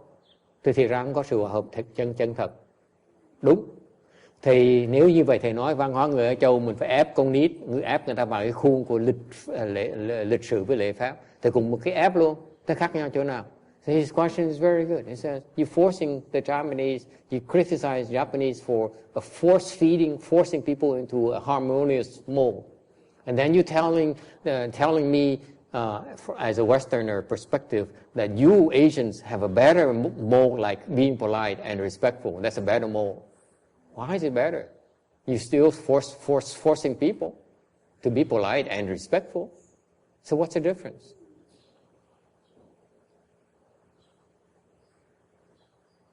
Come on, Asians. Come to Master's rescue. Chinese people. This is Chinese culture. It's not my fault. I learned it from a Chinese. I'm Vietnamese after all. I don't know.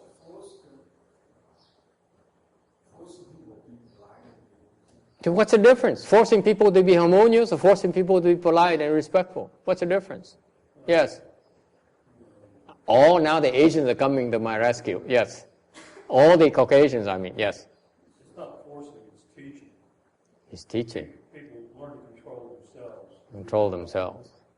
Oh, so does harmonious. You control themselves as well. You can't criticize people. See, I'm doing just the exact opposite, right, Ginny? Criticizing people, that's not harmonious.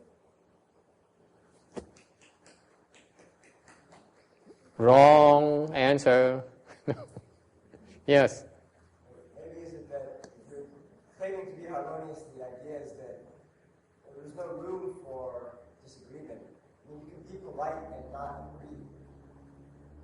But if you're harmonious, supposedly everybody's agreeing and getting along.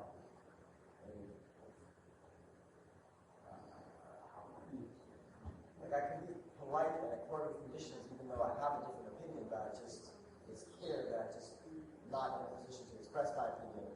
If I'm supposed to be harmonious, then everybody's supposed to have the same opinion and be on the same page. Isn't that the implication of harmony, that everybody's just coming together? Not quite. That's why you Caucasians don't get it. Vietnamese people to my rescue. Yes? Tám? Thầy, theo con nghĩ mà dạy con nít là lễ phép với lại cô lai là lễ phép với lại mà kính trọng người lớn, tức là mình tự luyện cái tư cách của mình tốt hơn. Giống như cái Phật dạy mà phải như vậy mà phải tin nhiều gọi là một cái ngã mình bớt đi. Như vậy mọi chuyện sẽ theo cái đó mình xoay, không phải tranh giành nhau mà phải ép nhau nữa. Còn nếu mà ép xã hội theo cái khuôn của mình thì vậy có một cái nước ngoài điều khiển mà cả mọi người phải bị ép buộc như vậy thì nó không có. I knew it. The Vietnamese got it. Yes. Thầy con nghĩ là không có ai mà nhận định cái đó là cái phương pháp của người Việt của người đó. Vietnamese got it. Yes. I want to know what Now the Westerners really want to know what did the Vietnamese get that the Chinese didn't get, even though it came from a Chinese culture. Huh? What's the difference? Here's the difference. Where is this, my Caucasian friend? I want to look in his eyes and answer this question in his eyes and show him I really understand. I'm not afraid of his questions. Because I resent the question.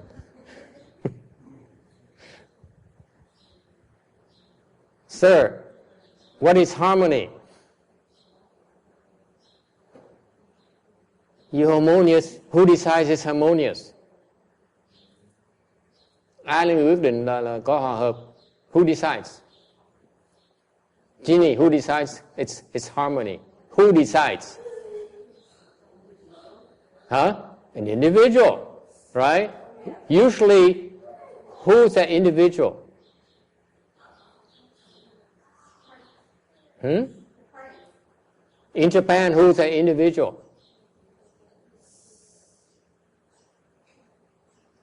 Ai là người quyết định là có hòa hợp? Nói cho rõ hơn, bên nước Nhật á, ai là người quyết định là có hòa hợp? Who decides?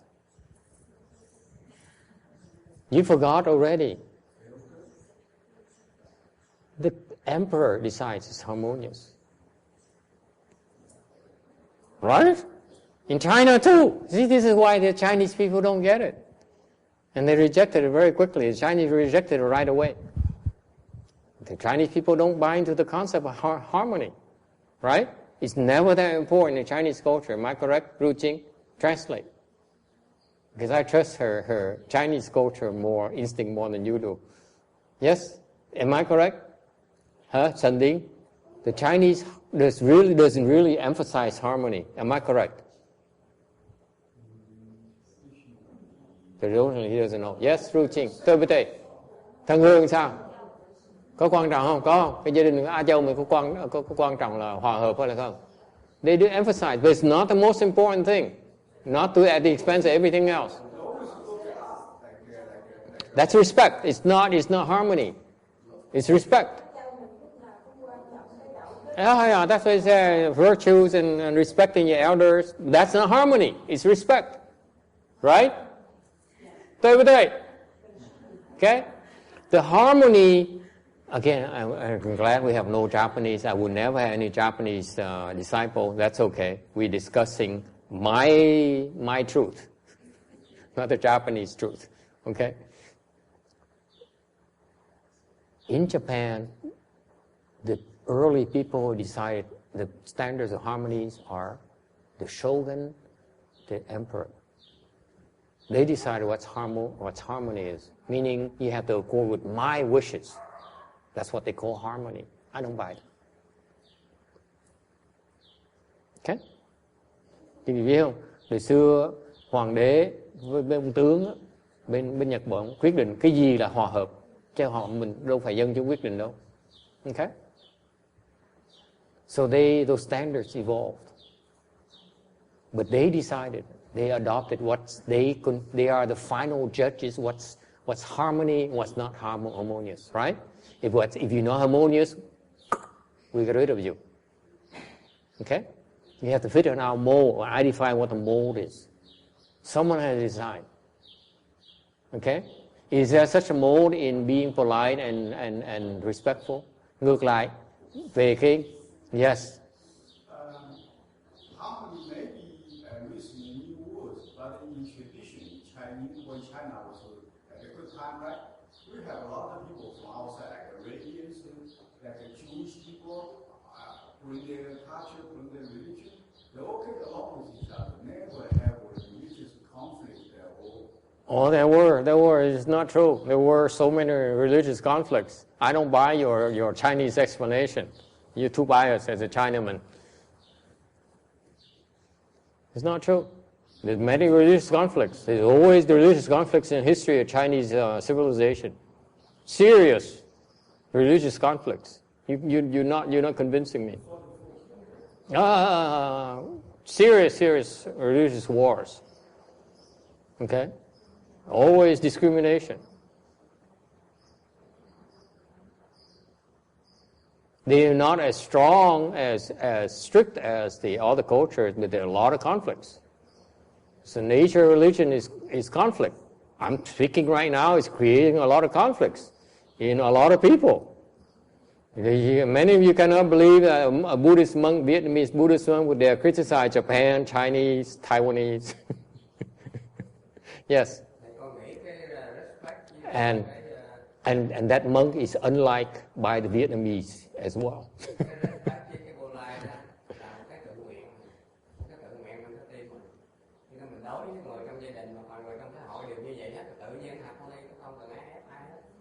Bây giờ con thấy một cái người già mà họ đói, con cần lấy tiền con giúp, hoặc là trong gia đình có người anh em gì mình cần lít bách hay lô hay là một cái cô lai đó, mình đối với người ngoài cũng vậy thì xã hội tự nhiên học không đi chứ đâu cần phải ai đâu. I told you the Vietnamese got it, but I don't know how to express it to you in English. He drives it off the wall. Why so important? You just learn to teach your children about respectful and politeness. And you, by becoming yourself respectful and polite first. That's all you do. The rest doesn't matter. Why doesn't matter? I'm just criticizing the concept of harmony because I feel it's a lower level than the respectfulness and politeness. Much lower level. He just explained that. To him, he says it's not that important to be harmonious. Because if you're respectful and you are polite, that's a higher form of harmony. It's not individual criteria. Không phải là cái tiêu chuẩn một cái người cá nhân nào đó mà quyết định là cái này đã hòa hợp không hòa hợp. Mà nếu như tất cả mọi người hiểu cái sự lễ phép và lịch sự thì cái đó là cái hòa hợp nó cao hơn, trình độ cái trạng thái hòa hợp nó cao hơn. Phải không Thân Hương? Chỉ cần lễ phép lịch sự với nhau thôi là hòa hợp. Không cần nói chuyện hòa hợp. There's no need to talk about harmony as long as you're respectful and polite. You are harmonious already. What the hell are you talking about harmony for? Okay? You got it? See, that's how you Caucasians don't get it. See, we Asians got it right away. Yes, we have some Chinese women who are disagreeing. Yeah, okay. Okay, go ahead.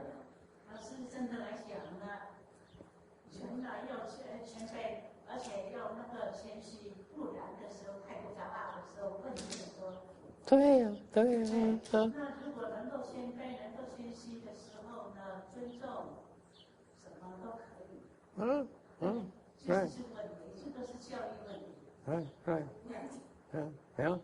Yeah. That's right. The Chinese got it too. At least this Chinese woman. How about this Chinese woman?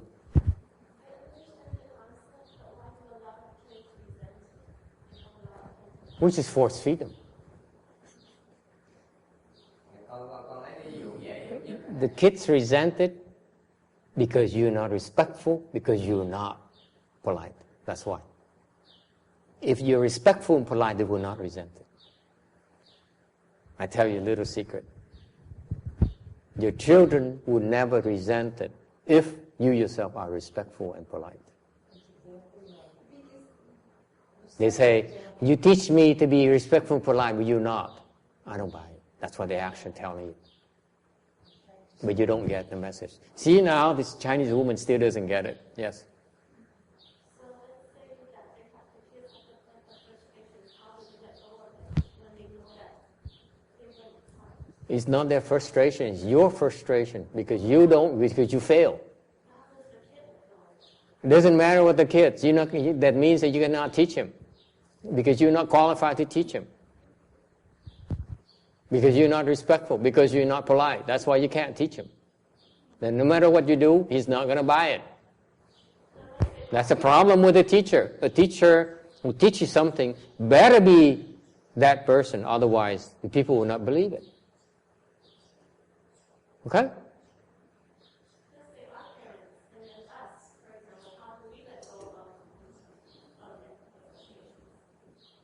You force yourself to be polite and respectful, no matter what, no matter how violent you disagree, no matter how how much you resent it, you still are respectful and polite. You don't ever do anything.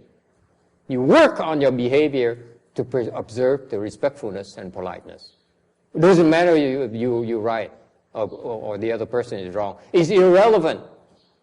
It's your stupidity if you insist on being right and the other person being wrong. And you don't have to be polite. You justify your ill behavior, your bad behavior.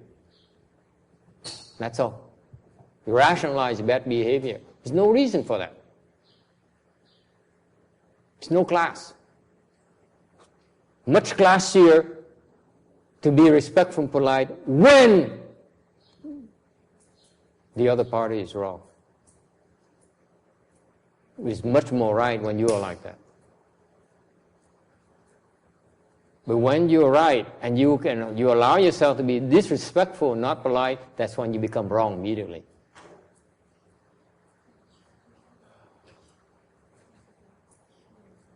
Nghe rõ không? Cái này rất quan trọng. Hỏi cho người ta câu hỏi, đứa con nít mà dạy nó như vậy nó không có phục. Thầy nói nó không phục là tại vì bậc cha mẹ đó không đủ kính trọng, không đủ cái lễ phép. Thành con nít mà dạy con nít mà đâu có tin đâu, nó có phục đâu, nó không phục là tại nó không phục cha mẹ, nó không phục cái người thầy đó. Mình muốn dạy nó mình phải như vậy, mình dạy nó mới được, nó mới tin được. Còn mình dạy nó nói con phải lễ phép, con phải cung kính. Trong đó mình có cung kính, mình lễ phép, làm sao mà nó tin mình được? Vì nó hỏi tiếp, hỏi như vậy, nếu như trường hợp của tôi với người mà vấn đề là có người có vấn đề như vậy thì làm sao bây giờ? Thầy nói là cái chuyện rất là dễ. Cái chuyện quan trọng là mình phải cung kính lễ phép, mặc dù mình đúng người ta sai. Cái đó nó quan trọng hơn là mình đúng. Tại một khi mà mình nghĩ là mình đúng, mình cho phép, mình không cần lịch sự, mình không cho phép, mình không cần lễ phép nữa, thì như vậy mình sai ngay lập tức, mình không còn đúng nữa. Thì mình đâu có quyền bất lịch sự lễ phép được, đúng không ta? Mình lúc đầu mình đúng là chỗ mình đúng, người ta sai. Bởi nhưng khi mình nói mình quyết định mình không cần lịch sự lễ phép là mình sai ngay lập tức, là mình mất cái lập trường ngay lập tức. You understand the distinction here? You start out being right and so on, and the other person being wrong. The very moment you said, I don't need the heck with her, the heck with him. I don't need to be polite. I don't need to be nice. I don't need to be respectful. You're wrong immediately. There's no reason for that. You have no stand anymore. You get it? That's why Asian culture is still better. I'm calm now, Tex. You have any questions? Okay.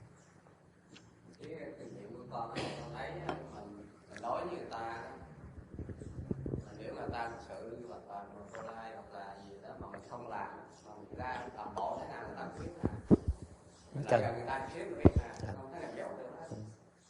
Nít như vậy mình lại gần nó, mình học cô lai mình dạy nó không nghe, nó feel được liền cái chuyện đó. Con mắt mình nhìn cách mình nói chỉ mình biết đó. I just lost a Chinese woman. Dốt được không? Who's coming up to, oh no, I haven't lost it yet. She's only offering incense. No need, honey, because, no, that's okay. Okay? You got it? This is a very important distinction. Okay? You have to prioritize these rules and regulations. Thành ngay trong cái lề luật nó có cái thứ tự nữa, có tầng lớp nữa. Cái tầng lớp cao nhất mà mình dạy nói tới cái tiếng đồng hồ mình bàn này là cái lịch sự, là cái lễ phép. Cái đó là rất là quan trọng. We talked about very, very fundamental rule and regulation. You have to be respectful and polite.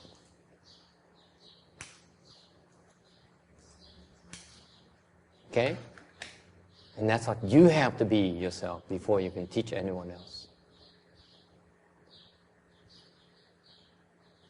Okay?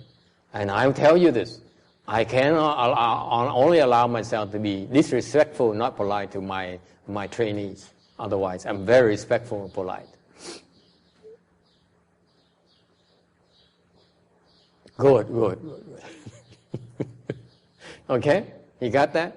It's very important. It's fundamental. Any other questions or comments? I don't know how we got into Japanese and Vietnamese and Chinese culture again. So he says, that is at which part? According to condition yet unmoving or unmoving yet according to condition? Which one do you think? Cái đầu. Rồi mới cái đầu thôi. He says, is it which part? If you are polite and respectful, is it the accord with condition yet unmoving, or is it unmoving or yet according with condition? I said first one. It's only the first one.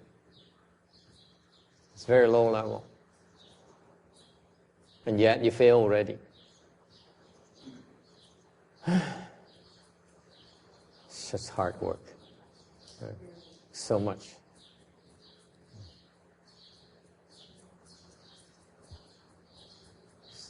Okay?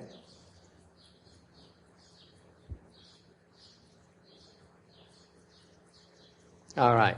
Anything else? Ai có thắc mắc gì khác không? Okay. So in terms of and the next bullet on slide 579 is that movement does not obstruct stillness, stillness does not obstruct movement. So that's why both are mutually non-obstructive. Thành ra cái tu là nó bất động mà tùy duyên bất biến, nó không có chướng ngại với nhau. Cái đồng với cái tịnh nó không có chướng ngại nhau. Okay? And so basically movement and stillness are within samadhi. Đồng với biến đều ở trong cái định thôi. This should give you straight answers about why we do chant. We are in samadhi while moving. Even though we teach you about sitting meditation, but meditation is also walking meditation, it's also standing meditation, it's also lying down meditation, because in movement you still have to do it within samadhi. That's what you develop. Okay, thành ra cái vị hiểu cái bên cái thiền tông mà dạy cái vị là không phải chỉ dạy cái vị là chỉ ngồi tọa thiền đâu.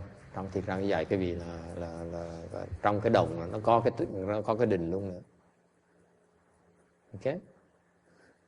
Otherwise your samadhi is useless.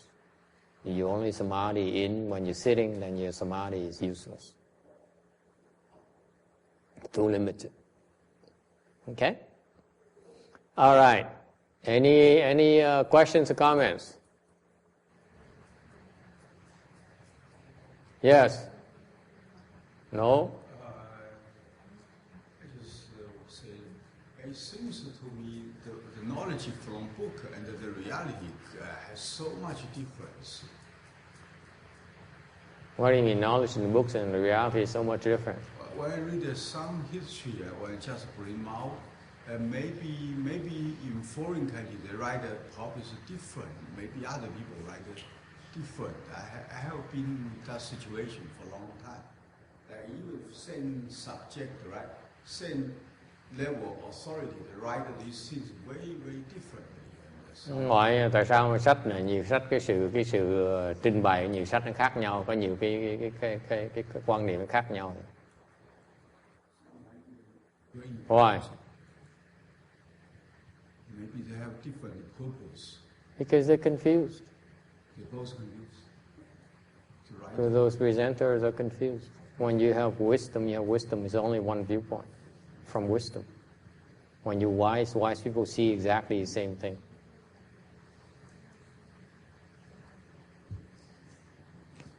Tại sao có nhiều sách nó có cái sự trình bày nó khác nhau? Thì nói là tại vì những người tác giả nó họ là mê muội, họ chưa hiểu. Cái người mà có trí huệ rồi ta nhìn cùng một cái quan điểm với nhau, không khác nhau. The truly wise people have the same understanding. Cái người mà thực sự có trí huệ đó, họ đều hiểu cùng một cái quan hiểu giống như nhau đấy. Okay? So the problem you have is that you know which one has real wisdom. That's your problem. Okay? Vấn đề chính quý vị là đa số những cái sách, tác giả sách đều không có trí huệ. Or boy, now I'm just attack all the authors, most of the authors.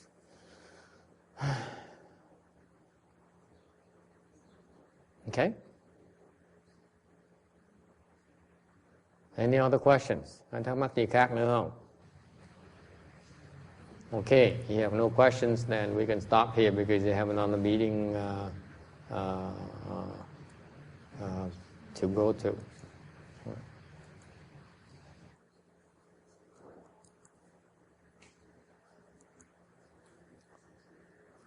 Okay? Thank you all for coming. It's a hot day. I wish you well.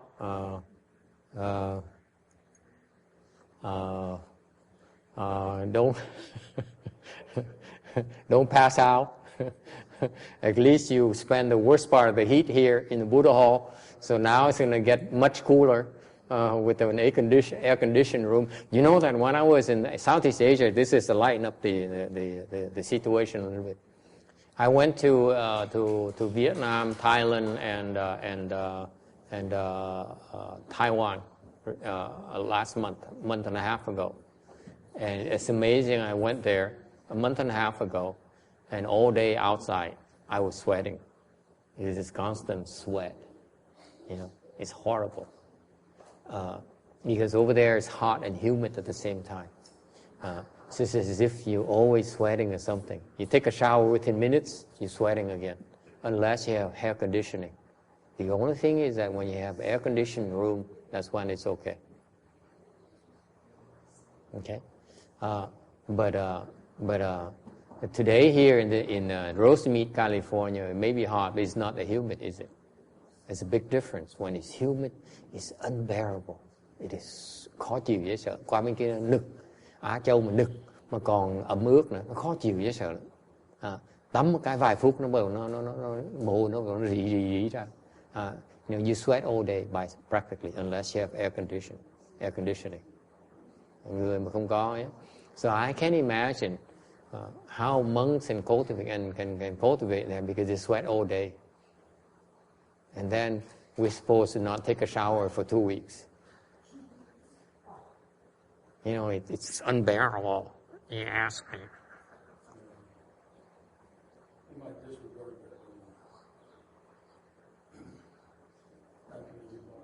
that. Yeah, it's so tough. Especially like when the forest tradition monks, when they stay in forest and they practice in huts. You know, it is. Not only is it sticky and hot, you also have to deal with insects, mosquitoes, and things that can hurt you. They can really hurt you. Snakes, mosquitoes that bring malaria. Snakes will kill you. Okay, it's so tough over there. We got it made. Thành ra nói cái gì nghe, cái xứ mình nó. I mean, we're so blessed here in the U.S. Really. We're so blessed. We have so much. We have so much going here. Thành nói với các quý vị biết, mình cái phước báo mình lớn dễ sợ lắm. Look at what we have here. Maybe it's not air conditioned, but it's not that bad, right? Yeah. It makes you tougher.